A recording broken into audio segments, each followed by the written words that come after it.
अस्सलाम वालेकुम, नमस्कार। तो सिंटेक्स का हम कंटिन्यू कर रहे हैं। क्वेश्चन जो फिर आपका 7 क्वेश्चंस कराएंगे। तो आई होप आप लोग पढ़ रहे होंगे। तो सिंटेक्स का है, education is a way to get and success in life. तो क्या होता है इस लाइफ में यानी जीवन में अगर सफलता प्राप्त करना है तो एजुकेशन यानी शिक्षा ही एक रास्ता है। तो पहला क्वेश्चन है, कह रहा है which word in this sentence is an error, मतलब कौन सा इसमें गलत है। तो हम ऑप्शन नहीं देंगे, हम कंटिन्यू आपको इसमें करा देंगे कौन सा सही कौन सा गलत पूरा एक्सप्लेन करके बता देना। Worried, he is worried in this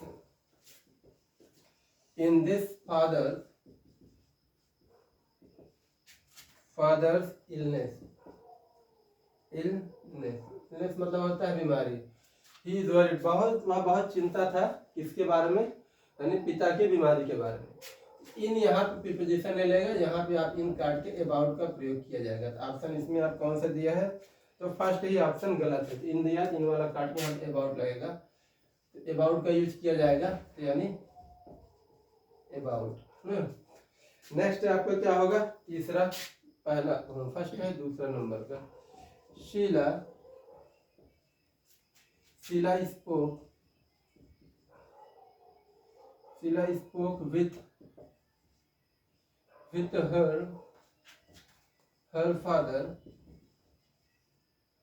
father to go to her college।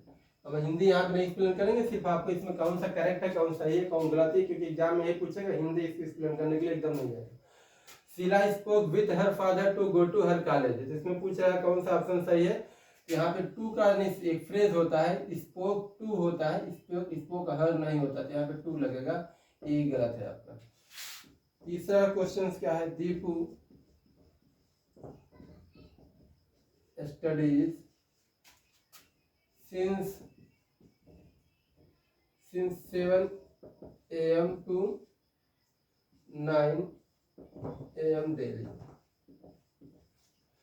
Since का जो प्रयोग किया जाता है, सिंस और फॉर दो होता है।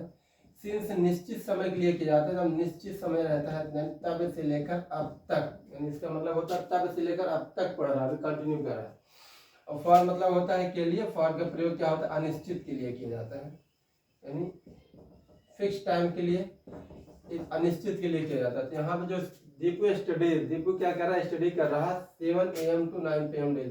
तो डेली 7 से स्टार्ट करता है, 9 AM तक क्या होता है, 2 घंटे पढ़ने के बाद बंद कर देते हैं, अभी कंटिन्यू ही बंद कर देते हैं। यहाँ पे सिंस का प्रयोग नहीं किया जाएगा, यहाँ पे प्रयोग किया जाएगा फ्रॉम, मतलब 7 से 9 तक वो पढ़ता है डेली। दूसरा देखो, इससे पहले हमने क्वेश्चन करा दिए, फिर कई बार इसको रिपीट हो रहा है, बहुत अच्छे से इसको देख लीजिएगा आप लोग। What is the time in your watch. तो यहाँ पे इन का प्रयोग नहीं किया जाएगा, यहाँ पे या तो ऑन यूज करिए या तो अबाउट यूज करिए ना। या तो अबाउट का यूज किया जाएगा या तो ऑन, तो ऑन प्रीपोजिशन का यूज करिए या तो अबाउट का, इनका प्रयोग इसके साथ नहीं किया जाएगा। आपका 5वां नंबर क्वेश्चन ये फिर रिपीट हुआ आपका। तो ऑलवेज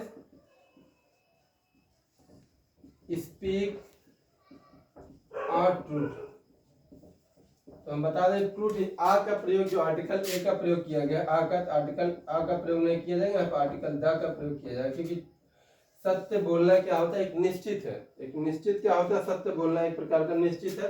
तो आर्टिकल दो होते हैं, एक निश्चित आर्टिकल, एक क्या होता है अनिश्चित आर्टिकल। ए और एन क्या होता है निश्चित होता है, और द क्या होता है निश्चित। इसलिए अब क्या होता है, ट्रूथ अपने साथ हमेशा द आर्टिकल लेगा, आ का आर्टिकल नहीं प्रयोग होगा उसके साथ। नेक्स्ट नंबर आपका क्वेश्चन कौन सा है, which of the following sentence is are correct, मतलब इसमें से कौन सा सेंटेंस करेक्ट है कौन सा इनकरेक्ट है।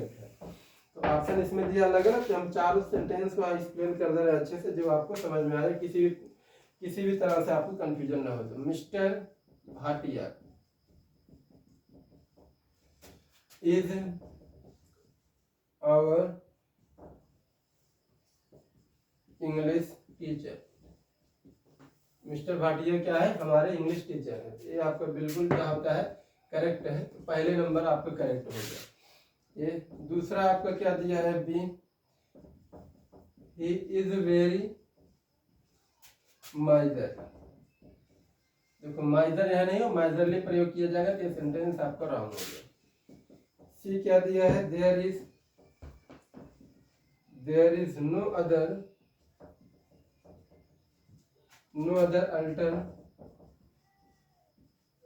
अल्टरनेटिव।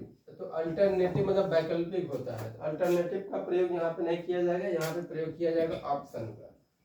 ऑप्शन होता है गलत रहता तो ये भी सेंटेंस क्या होगा, गलत। जो गलत होगा पहला सही। तीसरा है ही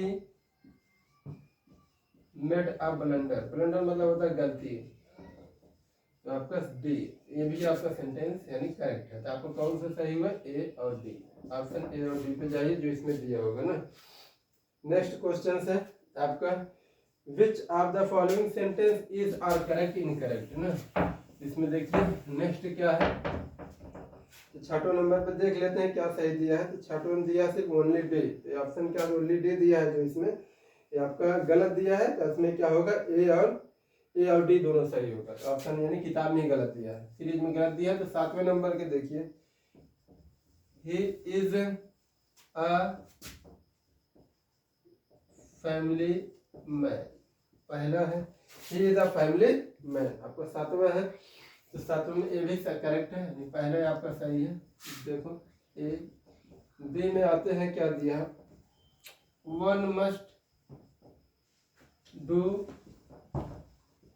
वंस ड्यूटी, ये भी सेंटेंस सही है। तीसरे में आते हैं सी, क्या गलत होगा बता देंगे। Please write with ink. देखो इंक विथ नहीं होता, इसके साथ इंक का प्रयोग होता है, तो गलत होगा। डे क्या दिया, you have chance. You have chance है, चेंज नहीं, you have chance of winning.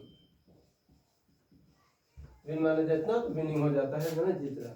तो यहाँ पे यू हैव अ चांस होगा, आ नहीं दिए इसलिए अभी क्या हो गया, गलत होगा। अगर एल आ लगाया होता तो करेक्ट रहता। तो आपका ए और बी क्या होगा, सेंटेंस करेक्ट होगा और ये सेंटेंस करेक्ट होगा। तो हमने सेंटेंस यानी सिंटैक्स का जितना भी इंपॉर्टेंट क्वेश्चन था हमने करा दिया। नेक्स्ट कल आप स्टार्ट करेंगे सिनोनिम्स यानी पर्यायवाची, या तो आपका नरेशन स्टार्ट करेंगे या तो सिंथेसिस, जो भी आपका सही लगेगा वो हम स्टार्ट करेंगे। तो आई होप आप लोग पढ़ रहे होंगे, पढ़ते रहिए बैठ कर। आपका एग्जाम जो स्टार्ट होगा 18 तारीख से, एकदम निडर होके फियरलेस होके आप एग्जाम में जाइए। कोई टेंशन नहीं है, कोई परवाह मत करिए। आपको जो भी आ रहा है, अगर जैसे एग्जाम में लिखना है, आपको बता दें लिखने का कैसे तरीका होता है, आपका सेक्शन वाइज जाता है जो भी। अच्छा, इसके लिए हम अलग से ही वीडियो बना देते हैं, इसमें आप लॉन्ग वीडियो हो जाएगा। बस यहीं, thank you for watching my video. Share करिए, सब्सक्राइब करिए, लाइक करिए, आपको अच्छे से अच्छा कंटेंट यहाँ मिलेगा।